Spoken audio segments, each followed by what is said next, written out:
Now we're going to draft the shape of the basic front bodice sloper. On the half scale is fine. We're just practicing shapes, so I don't have any measurements for you. Again, this is just to get more familiar with points in the draft tool. This time in this shape, we are going to deal with curves. So there's a little trick. If you hold shift while you're making a new point, it will make a curved one. So you'll want to practice that for this one. So I'm going to hit the letter D to access my draft tool. And I suppose I'll start at my neckline. So I'll do center front neck, the bottom. Just say okay. And then now I'm going to go up to where the curve should be, kind of halfway. And I'm going to hold shift. And I'm going to click once. I'll say okay. And you can see I have a curved line because I held shift. I'm not holding shift anymore. I just clicked it while I clicked my mouse. If I think I need more curve, I will hold shift again and click again, say okay.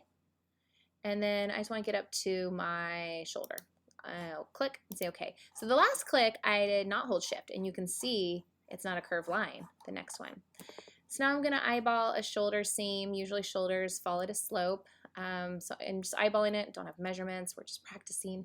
So I'll click, say okay. Okay, now I have to do my armhole shape. Hold shift, click, okay. I'm going to add hold shift again, okay. So I use two curves there. And I'm not holding shift, click, okay.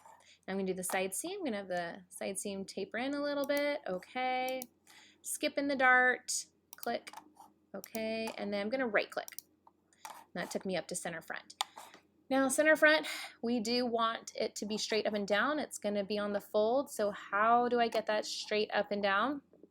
I'll let you play around with it. There's probably more than one way. I would love to hear how you got yours straight up and down. I'll definitely offer extra credit if you find a different way than what I'm going to show you. So if you want extra credit, hit pause and try to figure it out without me telling you. But if you're just ready for an answer, you can watch.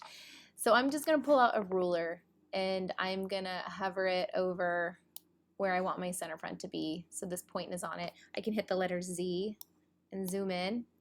Yeah, that's good. The point's on it. And I'm going to click my mouse, the middle button, click, and it's centered my pattern back for me.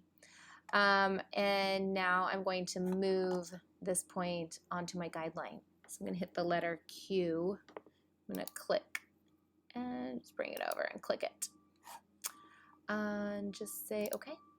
And there it is, straight up and down. I'm good. If I don't want that guide anymore, I can hit the end button, get my white arrow, and just double click it and tell it to delete. All right, that's good enough for me. So just playing around with the basic sloper. Don't worry, you'll get a chance to make a real sloper with real measurements, but for right now, we're just trying to make shapes. And that's it.